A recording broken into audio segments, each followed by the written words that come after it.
over a decade. What were some of you said that you started like really studying the differences in the different policies between like Europe, Asia, and the US here. I know it's a lot in your book, but what would you say are the things that are played out then and are still playing out now? So at that point, it's a little bit hard to believe now, but the Europeans were not very keen on electric vehicles.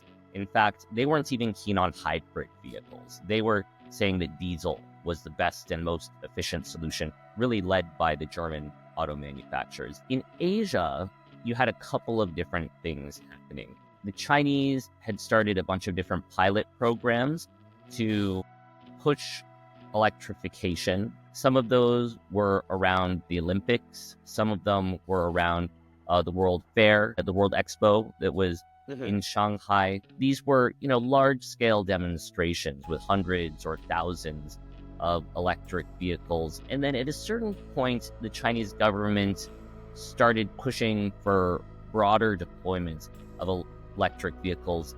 The way that they did that was quite haphazard in the early days. They basically sent a message out to the provinces and the cities and said, we want you to build electric cars, and we want the companies that are within your provinces or within your cities to build electric cars. So give them whatever subsidies or blandishments you need to get them to manufacture electric cars. And the result was you had hundreds and hundreds of companies that were building these really terrible, low quality, expensive electric vehicles. The whole system was a mess.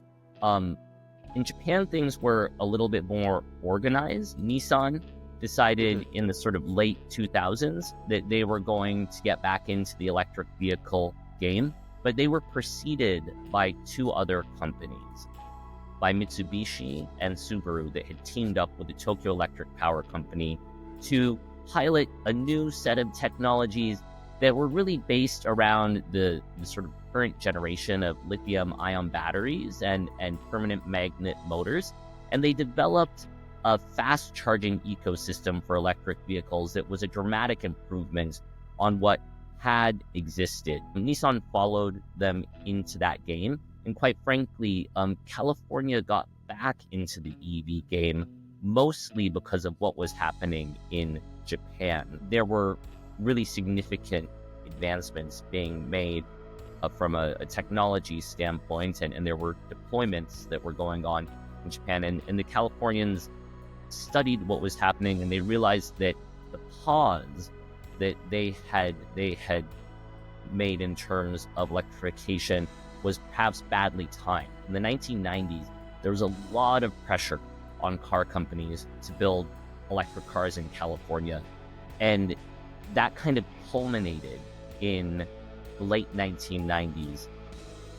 The California Air Resource Board decided that they were going to refocus on hydrogen-powered vehicles rather than battery electric vehicles. And part of that was driven by the chairman of the California Air Resource Board at the time. But I think they made a mistake. I don't think that it was something that was malicious, but right as lithium-ion batteries were getting to the point where they could be practical for electric vehicles, California sort of backed away from EVs, and they started investing in hydrogen vehicles and hydrogen infrastructure. But really a combination of new technology and new infrastructure was going to be needed to really get to consumer electric vehicles. And that became possible in the early 2000s, right as California backed away from electric vehicles. And they had to be reminded by Japan and later by Tesla that this stuff existed and it was actually possible. Wow. Interesting. And you mentioned